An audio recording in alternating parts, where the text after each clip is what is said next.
This channel does not promote any violent, harmful, or illegal activities. All content provided by this channel is meant for an educational purpose only. আজকে আক্ষরিক অর্থেই মিছিল নগরী হয়ে উঠেছিল শহর কলকাতা। এসএসসি নতুন চাকরি প্রার্থীদের মিছিলে ধুন্ধুমার সেই ছবিও দেখেছি আমরা। ধর্মতলায় অবস্থান তুলতে পুলিশের অ্যাকশন, চাকরি প্রার্থীদের ধরপাকড়। শূন্যপাত বৃদ্ধি আর অভিজ্ঞতা 10 নম্বর বাতিলের দাবিতে শিয়ালদা থেকে ধর্মতলা পর্যন্ত আজকে মিছিলের ডাক দিয়েছিলেন চাকরি প্রার্থীরা। দফায় দফায় বচসহায় পুলিশের সঙ্গে মৌলালিতে ব্যারিকেড ভেঙে মিছিল এগোতেই পুলিশের সঙ্গে আন্দোলনকারীদের খণ্ডযুদ্ধ হয়। বাধাকে উপেক্ষা করেই ধর্মতলায় পৌঁছে অবস্থান শুরু করে এসএলএসটির ফ্রেশার চাকরি প্রার্থীরা, যারা পরীক্ষা দিলেন প্রথম। নিশানা চাকরি প্রার্থীদের, দাবি পূরণ না হলে রাজপথ স্তব্ধ করার হুঁশিয়ারি দিয়েছেন ফ্রেশাররা। আজকে এই ছবি দেখেছে মহানগর। ছবিটা একবার দেখুন। যারা ফ্রেশার, যারা প্রথমবার এই পরীক্ষা দিলেন, তারা আজকে আন্দোলন করছিলেন। তাদের অভিযোগ, অনেকেই পুরো নাম্বার পেয়েও ইন্টারভিউতে ডাক পাননি, কারণ যাদের চাকরি গেছে আদালতের নির্দেশে, তারা 10 নম্বর অ্যাডভান্টেজ পেয়েছে, তারাই ডাক পেয়েছে। 10 নম্বর বাতিল করতে হবে, শূন্যপদ বাড়াতে হবে, এই দুটো দাবি নিয়ে আজকে ফ্রেশাররা মূলত এই মিছিলটা করে। হাতে ছিল কালো পতাকা, হাতে ছিল জাতীয় পতাকা, আর এই রকম পোস্টার।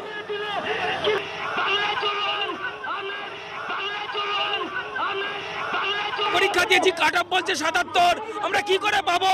আমাদের আর বয়স নেই, আমরা পরীক্ষায় বসতে পারবো না। এই কমিশন সব চুরি করে ইন সার্ভিসটা ঢুকিয়েছে। 10 বছর নিয়োগ হয়নি, কিন্তু সিট সংখ্যা মাত্র 8000। কেন? 1 লাখ সিট চাই আমাদের, 1 লক্ষ সিট চাই 10 বছরে। আপনার কাছে একটা বই দেখছি, বই নিয়ে এসেছেন কেন? আমরা পড়তে ভালোবাসি, আমাদের বই সঙ্গী। আমরা এই ভবিষ্যতে এই বই এবং স্কুলে শিক্ষকতার চাকরি করতে চাই। অযোগ্যদের ওএমআরসি সাদা জমা দিয়ে চাকরি দিয়েছিল, সেখানে মেধা চুরি করেছিল, অনেকে ওয়েটিং লিস্টে ছিল। এই সরকার আবার সুপ্রিম কোর্টের আগে নতুন করে পরীক্ষা নিয়েছে, সেই সব অযোগ্য শিক্ষকদের আবার অভিজ্ঞ বলে 10 নম্বর দেওয়া হচ্ছে, তাতে আমাদের মেধা আবার চুরি করা হচ্ছে। 10 বছর ধরে আমাদেরকে পুলিশ হেনস্থা করছে, আমাদেরকে পুলিশ লাঠিচার্জ করছে। যারা এসেছিলেন এসএলএসটি 2025-এর যারা ক্যান্ডিডেট, ফ্রেশার ক্যান্ডিডেট, তারা ধর্মতলায় অবস্থান বিক্ষোভে সামিল হয়েছিলেন। এই মুহূর্তে পুলিশ তাদেরকে আটক করছে, আটক করে নিয়ে যাওয়া হচ্ছে। এখন পুলিশের সেই আচরণ আপনারা দেখতে পেলেন। আমরা শান্তিপূর্ণ বিক্ষোভ করছিলাম, কিন্তু এই পুলিশের দমন নীতি, পুলিশের সেই শাসন দেখেন আপনারা কেমন করছে।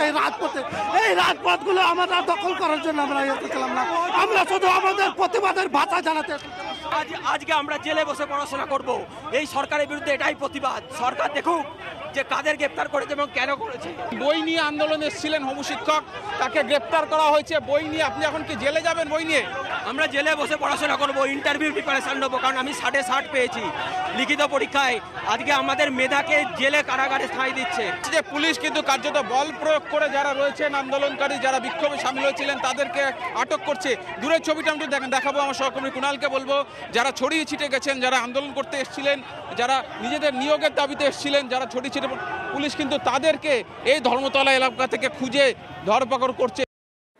একটা দীর্ঘ সময়ের জন্য শহর কলকাতায় যান চলাচল কার্যত স্তব্ধ হয়ে গেছিল।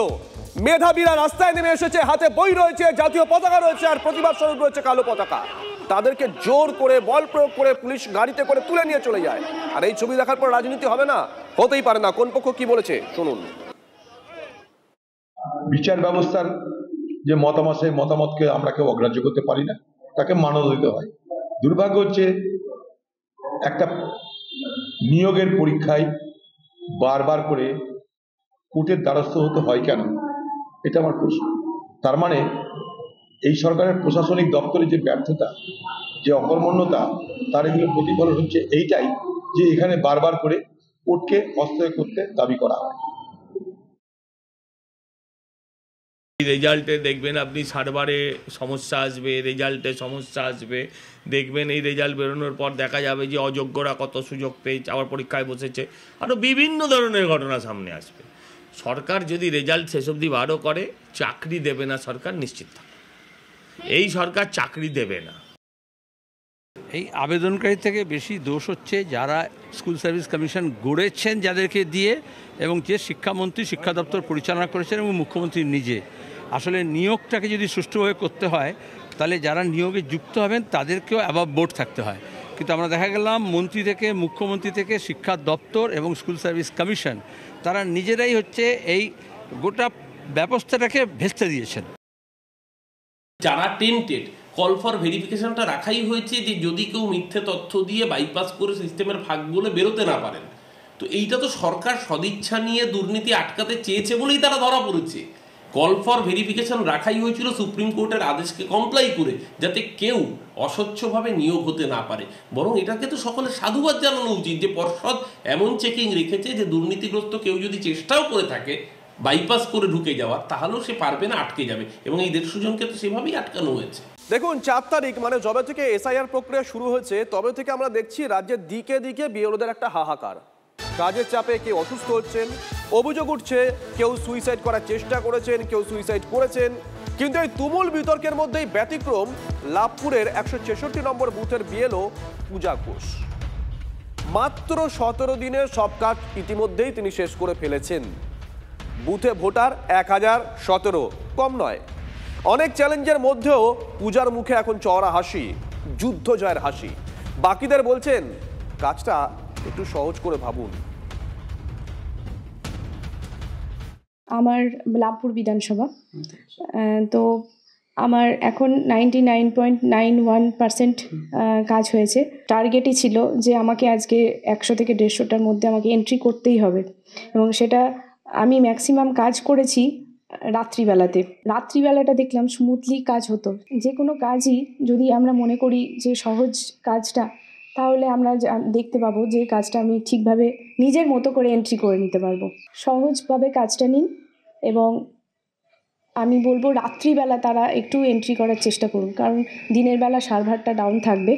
রাত্রি জেগে জেগে যদি কাজ আমরা করি তাহলে আমি মনে করবো যে কাজটা ঠিক কমপ্লিট হয়ে যাবে।